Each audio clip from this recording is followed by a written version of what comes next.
all of the things we talked about when I was, your on-air co-worker, all those things have happened, and people don't either care or they didn't listen or whatever. It doesn't matter.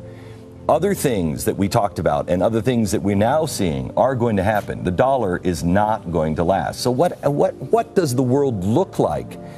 We have two ways to go. We can either tear each other apart, or we can see that world that Amazon was talking about last night on 60 Minutes, where literally the sky is the limit. Everything is about to change. When you look at the state of the economy, Obamacare, the disaster, the rise in the ever-growing government, deficits, debt, doubling of the people on welfare, what do you think in the privacy? I know you spend a lot of time reading, and you now become a student of history.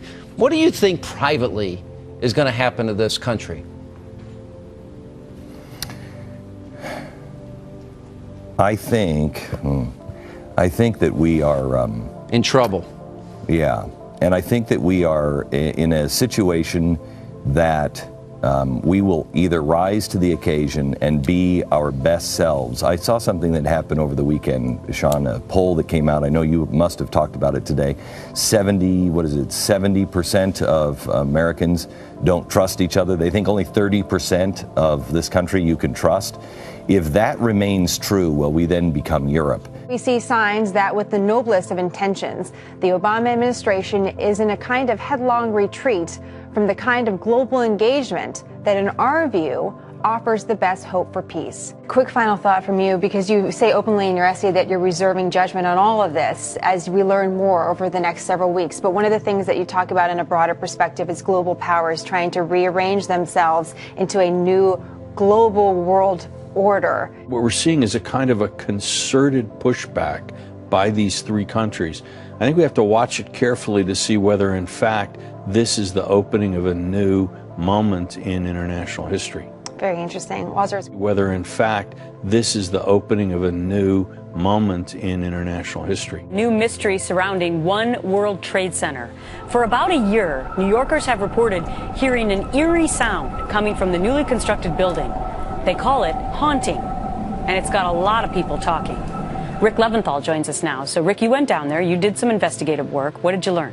Well, there's clearly a noise. It's not clear exactly where it's coming from. It can create a sound that some are calling eerie, haunting, even moaning. The whistling was first reported by the Tribeca citizen on the day after Thanksgiving. A man who lives a couple blocks from the almost completed One World Trade Tower wrote a local paper and said he first heard the sound during Hurricane Sandy last year and assumed it would be eliminated when the building's framework was finished and the windows installed. Well, then last week in the middle of the night, the neighbor says the tower began whistling again with a slightly different two-toned cry, calling it unmistakable and very chilling. So here it is, and you can judge for yourself.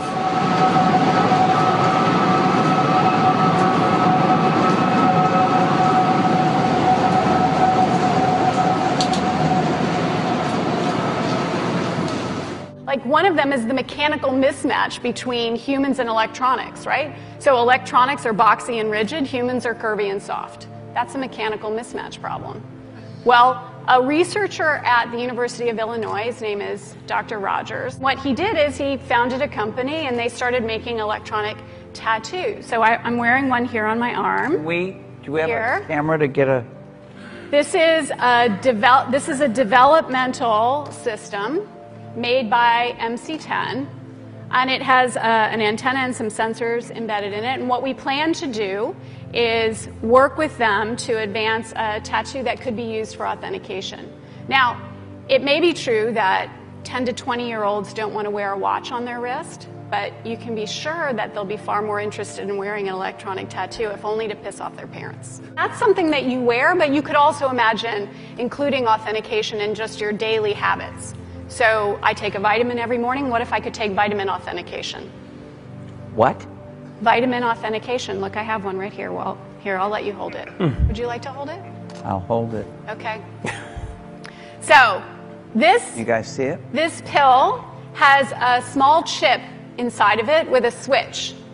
And they power it up, and the switch goes on and off. and it creates an 18-bit ECG-like signal in your body, and essentially your entire body becomes your authentication token. Yes, this is true. Okay? Okay, but... Okay, so wait. So it's really true. So what this means is that becomes my first superpower. I really want this superpower. It means that my arms are like wires, my hands are like alligator clips. When I touch my phone, my computer, my door, my car, I'm authenticated in. First superpower. Like, I want that. This is FDA cleared? So here's the thing. This is not science fiction. This pill is actually made by a company called Proteus, and they've developed it for medical applications. That pill has been CE stamped and cleared by the FDA. Does Google now know everything I do and everywhere I go? Because, let's face it.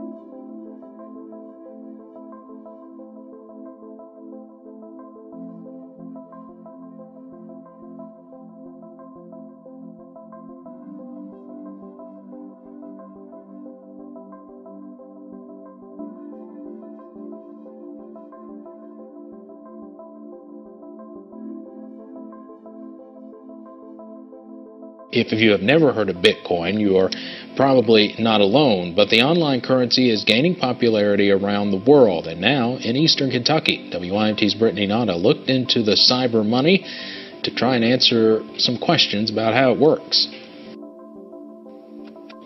City commissioners in Vico recently passed a measure to pay its police chief in Bitcoin. It may be a forward-thinking movement, but many of you probably do not understand how it works. Bitcoin is a new currency traded against the dollar, yen, euro, and every other currency around the world.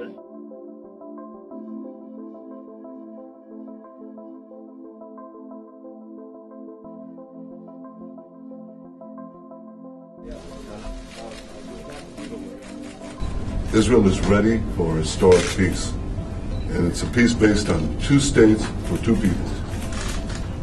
It's a peace that Israel can and must be able to defend itself by itself with our own forces against any foreseeable threat. In the days and weeks ahead, we will consult very closely and continually with our Israeli friends in order to bring about a comprehensive agreement that can withstand everybody's test. FBI is rolling out a $1 billion facial recognition system. This high-tech program has been undergoing testing since February. It compiles mug shots, iris scans, and more, and is finally said to be ready for launch. You know, the FBI is now revealing its next generation, if you will, effort to weed out the bad guys. As you mentioned, $1 billion. They've put it to the test so far in several states since February. Now, the system works in 2 ways. It can compare an image to the FBI's massive database of mugshots to pinpoint criminals. It can also track suspects in surveillance footage by honing in on their faces in a crowd. There are those opposed to the idea, though, such as Democratic Senator Al Franken, who suggests the database raises serious privacy issues. Several public advocates are also wary of the project, fearing it will eventually extend beyond criminals to include images of the innocent. It is nationally implemented by the year 2014, John. So wow, fascinating. They may be looking at you. Let's hope not. A new crime-fighting tool is so big, some might call it a tank. Yeah, I think they are. Now, it's really called an mrab. I checked on that. And tonight, these massive military vehicles are in the hands of 4 mid-state police agencies. A handful of police departments are now getting them free of charge to protect their officers. Hendersonville SWAT team already has 2 Humvees. The problem is they're not armored. The mrab gives them that much-needed protection. We plan to paint it black, just the same as our other tactical vehicles, and put police markings on it, and that's probably all we're going to do. Sir, I want to talk to you. Arrest him. Do not arrest me. Right, sir. Stay right there. He's under arrest. Stay right there. Back up, back up. Hey guys, if you cross this line, you'll be under arrest, so don't do it.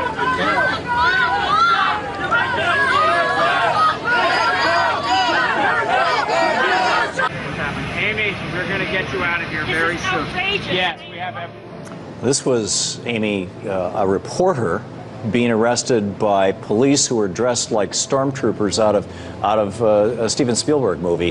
What was your experience? What were your thoughts? And And how do you think that we got here from 20, 30 years ago when this kind of thing was pretty much unheard of? You know, you had these police officers going after thousands of peaceful protesters, eviscerating the encampments, tear gassing, pepper spraying, beating people in the streets. And this all has to be reimagined. I mean, police have to be challenged. There are many good cops who don't feel that that's their role. And it's our job in the media to cover them. I think so. And Matthew, I'm curious, in the minute we have left, at what point in time did America start militarizing our police, and why? Well, I don't think there's going to be anyone who can point to a specific minute, but I think a lot of it has to do with the time the Dirty Harry movies. Well, I think a lot of it has to do with the fact that we started waging this crazy war on drugs that encourages the militarization of police.